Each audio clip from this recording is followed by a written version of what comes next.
France Bleu Soir.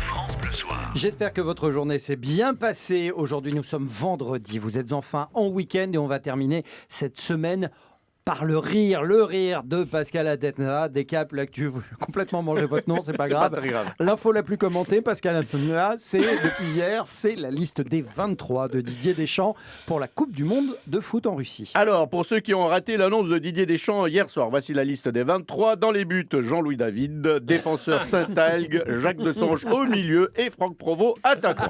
Voilà.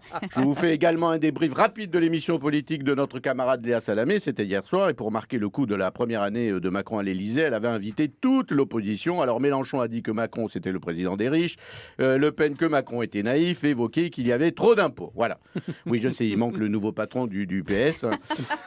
Oui, mais ma chronique, elle était bien jusqu'à maintenant. Oui. Je ne vois pas pourquoi je la gâcherais en parlant d'Olivier Faure. Voilà.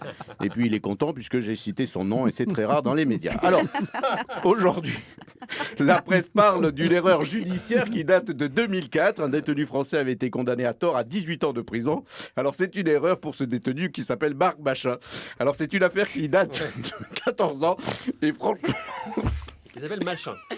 Machin. On l'a perdu. C'est Voilà. Et franchement, les journalistes, ce serait bien de l'arrêter de l'appeler Machin. Bah oui, mais il faut comment il À appelle le truc. 14 ans, vous auriez pu trouver son vrai nom. Voilà.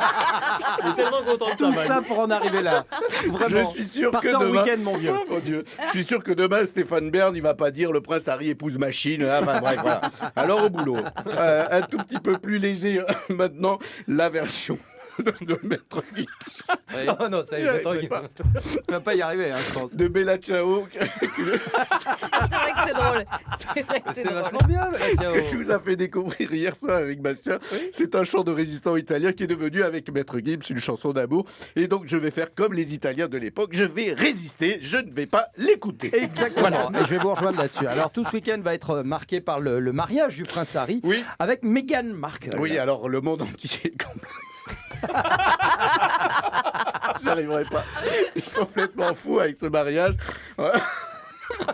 Il est resté sur Marc Machin, je crois. Non, c'est pas grave. Hein. Oui, c'est vrai, Marc c'est sa Machin. meilleure Il est vanne. resté sur Marc Machin. Voilà, chez vous, vous êtes peut-être resté aussi sur Marc Machin. Et si vous connaissez peut-être quelqu'un, un cousin qui s'appelle Bidule ou Truc. Appelez-nous. Pascal, respirez par le nez, qui est assez grand Il d'ailleurs. reste- Hein, vous pourriez. Il me reste du texte, je sais pas comment je vais faire pour aller jusqu'au bout. Alors en Angleterre, on peut trouver des mugs à l'effigie des mariés, des posters, des sacs, des pins, des préservatifs. On va pas y arriver. Des je pense. préservatifs, Harry et Meghan.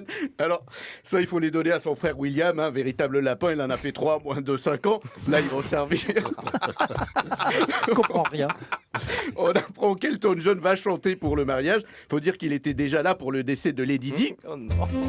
Mariage, baptême, bar mitzvah, Oh. enterrement. Faites confiance à une équipe de professionnels, Elton John et son orchestre, mettront tout leur professionnalisme pour vous concocter une soirée de rêve.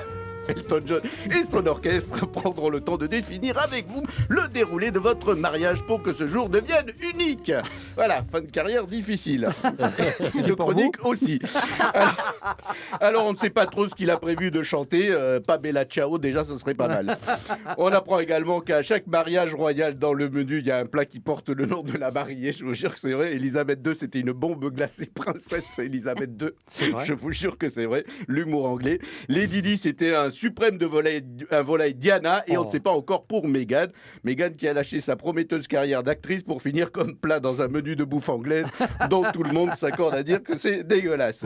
Bon, tout de même, dans cet indigeste bonbon rose, il y a quelques polémiques. Le papa de Meghan qui ne viendra pas, il faut dire que c'est un Irlandais. Alors, c'est pas un problème politique entre l'Angleterre et l'Irlande, mais ça arrange tout le monde, car justement, il est Irlandais et il n'y avait pas assez d'alcool pour tout le monde.